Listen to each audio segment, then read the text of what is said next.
Hello everyone and welcome to my review of Sonic Labyrinth. Yes, it's time to finally go over this game. So, Sonic Labyrinth has the reputation of being one of the worst Sonic games ever made.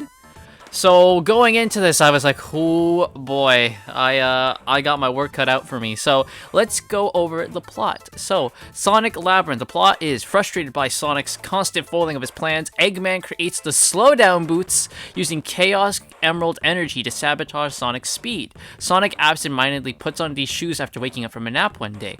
Upon learning of his success, Eggman constructs his newest fortress, the Super Labyrinth, a maze-based Eggman land on South Island. In his pride, he incidentally announces that the slowdown boots can only be removed with the 6 Chaos Emeralds. So once again, we're stuck with the 6 Emerald thing, which he has stored in the Super Labyrinth. Gathering his resolve, Sonic heads to the Labyrinth to retrieve the emeralds and foil the Doctor's plans. So that's the plot of the game. Sonic is wearing slowdown boots, and he moves super slow, so now he's gonna go through all this giant labyrinth that Eggman has built to find the emeralds. So yeah, we can go through the gameplay. So gameplay is Sonic is super slow. Like, he walks super slow, and the only way for you to move quickly is the spin dash. The spin dash is how you move around very quickly in the game. I will say, hit or miss with the spin dash, because sometimes it works and sometimes it doesn't. You can stop it, but you have to get, like, something you have to train yourself to do, right? And you can move the spin dash around in whatever direction you want to go. Well, not in any direction you want to go. It is kind of like, you know, they do kind of say, like, well, you can go this way or this way or this way. You got 3 ways to go, and you pick one. But yeah, that is the gameplay. You're in an... Like I said, you're in a labyrinth, and it's pretty puzzle-based.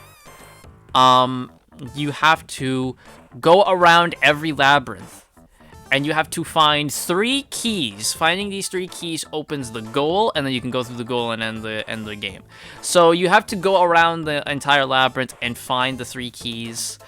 Sometimes they'll just be, you know, sitting on the floor. You can just easily pick them up. Sometimes an enemy will have them. You have to defeat the enemy to get the key. And sometimes you'll have to actually do some puzzle solving a bit to get up to where the key is, or get down to where the key is, which I actually quite enjoyed. I have to be honest with you, I enjoyed the gameplay of this game. What? What the fuck? Blasphemy, I know. Blasphemous. I did not hate playing this game. I did not. I know the whole concept of taking the fastest thing alive and making him slower than a snail is the worst thing you could ever conceptualize, and I agree. The way I see it is Sonic Labyrinth's gameplay as a Sonic game is awful, and it's not what a Sonic game should be.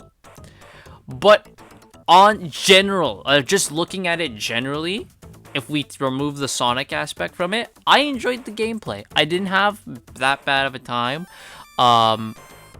The puzzles aren't too hard to solve, and they're actually somewhat fun. The enemies can be a bit like, you know, some enemies are easier to beat than others.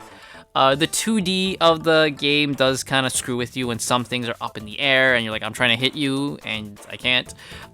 The hit detection is a bit off, more specifically when you want to, like, pick something up. You have to be, like, literally on top of the goddamn thing for Sonic to activate that he's touching it. I think a lot of the places they put the keys is pretty good, too. Now, obviously, some levels are going to be harder than others, but I think that they pretty much picked pretty good spots to put all the keys, and you have to actually think a bit when playing the game and going through all the levels. It's not mindless. You have to, like, think, okay, how do I do this? And sometimes it will take you having to do multiple runs to do that. Just like in a normal Sonic game, if you get 100 rings, you get an extra life. So there is that. There aren't that many rings in this, though. There are rings when you go to fight a boss. When you go to fight a boss, you go down, like, this slide, and the slide would normally have rings. So that's where you collect your rings. So they have that. There's always a timer. So when you start the level, there's a timer, so you have to complete the level in that time. Getting a key gives you more time.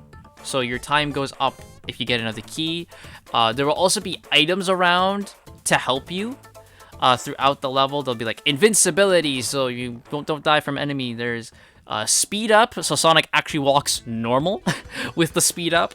There is an hourglass, which will give you more time. So there is items around that you can find throughout the level. And yeah, so gameplay, I didn't hate the gameplay at all. I really didn't. I want to go more forward into some of the levels, and let's do that now. So every level is a labyrinth of blank, whatever. And there's four acts. So the first one is Labyrinth of the Sky. That's what you start with.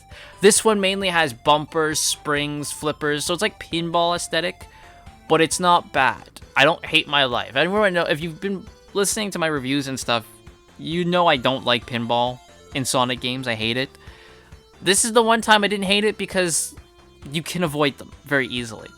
Then Labyrinth of the Sea.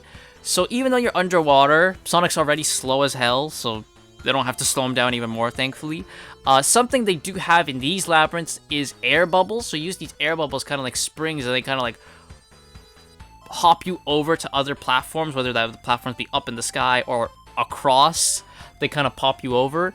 And then there's cannons you can fire yourself out of. And the cannons move from side to side, and you just have to like eject yourself when you're on the right side. Labyrinth of the Factory, which is such a weird what? This one has moving platforms. So these are like circular platforms with a white star on it, and you use them to go to and fro platforms. Now you do have to be careful which one you pick, because normally they will form in a place, and then when they get to the destination, they just poof and disappear. So you do have to be wary of that, because you may get on a platform and it just poofs, and you're like, oh, that's the wrong one. They also have teleporters that you can stand on in these areas to get from places. So that's fun. And then the Labyrinth of the Castle, which is the final one, is this one has like the most. It's got guillotines, will-o-wisps going around, retractable spears that pop out of you, flaming caterpillars, puddles where mechanical monsters come out of. It's got like these knights that show up. Labyrinth of the Castle has the most, yet they aren't that big of a hindrance if you actually are. By this point, you'll have got a handle on the controls, so they shouldn't be that big of a problem to you. I also should mention, every time you're hit, if you're carrying a key when you're hit, you will lose the key, and you have to quickly pick it up, because if you waste time, the key will despawn, and it will go back to where it was. Then you gotta backtrack and go get the key. So try not to get hit. So yeah, that is every level. I think all the levels, they aren't too bad. I think the way it works is there is 3 acts, and then the 4th act is a boss. So it's 3 levels and a boss.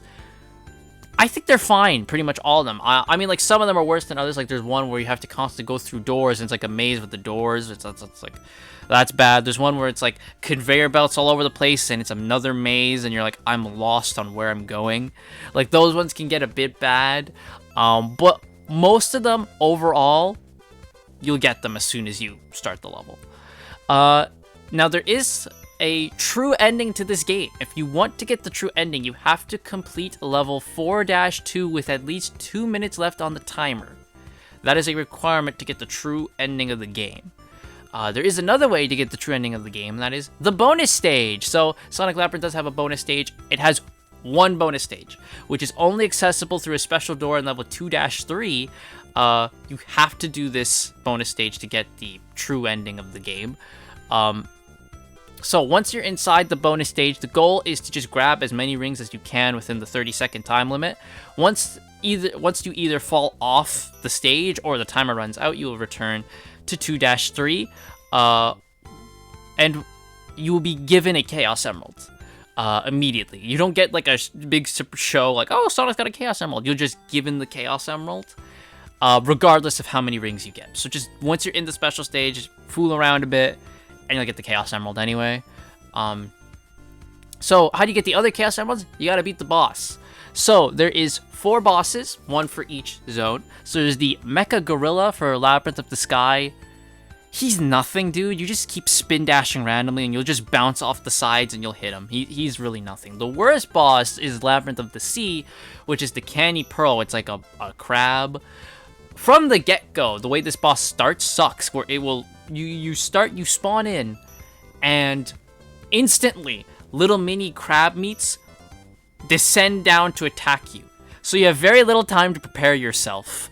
And then once the candy pearl starts to attack you, it will move from side to side, dropping like pearls to hit you with. What you have to do is you just have to constantly spin dash into it. And that was a bit of a problem for me, considering the way this floor was designed. Kind of sucked. So this is the worst boss. Labyrinth of Factory's boss is Needle Man. He's just a robot with a giant big needle shield in front of him. He's very easy. He's super easy. You just get behind him and keep spin dashing him and you're fine. And then the final one for Labyrinth of the Castle is Eggman. It's also listed as Smiley Bomb, so I just put it as Eggman / Smiley Bomb. Basically, Eggman's in the Eggmobile and he will drop bombs on you. What you have to do is you have to lure him to where you are. He'll drop a bomb. You quickly move out the way, and then he will lower. And you just spin dash him. Then eventually phase 2 is Eggman will then, instead of dropping bombs, he'll drop lasers. It's the same thing, except when the laser hits the ground, it will disperse in 2 different directions. So what you have to do is the same thing you did with the Smiley Bomb, just you move a bit further with the laser, and then you can nail him. It's a pretty simple boss. So yeah, all the bosses are pretty easy, except for Candy Pearl. Candy Pearl in concept is easy. It just in execution wasn't done well. But all the bosses are pretty easy. They're nothing to stress about. And by defeating a boss, you get a Chaos Emerald. So you get a Chaos Emerald for the bonus stage, you get a Chaos Emerald for every boss. That's 5 Chaos Emeralds. I have no idea how you get the 6th one. Don't ask me how. I don't know how you get the 6th one. Then, re-releases. So this game was re-released in Sonic Adventure DX. It is unlocked when you collect 80 emblems. It is in Sonic Mega Collection Plus, Sonic Gems Collection, Sonic PC Collection. It was on the 3DS Virtual Console, and then Sonic Origins, which is the latest one to date. So, Sonic Labyrinth, as you can tell, I don't hate this game. I think it's actually pretty fun. Again, my stance is, as a Sonic game, yes, this is not what a Sonic game should be at all. But I did enjoy the gameplay. I didn't think the gameplay was bad. I had fun while doing it. The puzzles aren't super bad. There are a couple, near the end mainly, where you're like, okay, this is a bit much. And I do agree, like, a lot of, like, the more ones where they really lean into the maze part are the levels that suck. Especially, like, the final one before you do the boss with Eggman, where it's got conveyor belts all over the place. That one kind of sucks. But most of these, like, levels, they aren't hard. They're genuinely fun. Yes, it does suck that Sonic's slow. Absolutely, and I have to constantly use the spin dash. Traversing in this game is not fun. It's not the best. But as the more you play it, you get used to it. You know, that's what I mean. So on the whole, I give Sonic Labyrinth a 6.5 out of 10. I genuinely think it's not bad. It's not that bad a game. I genuinely don't. I think Tails Sky Patrol is way fucking worse than this game. So there we go. That is Sonic Labyrinth from me. Hot take, I know. I don't hate the game. Let me know what you think in the comments down below, and I'll see you guys next time.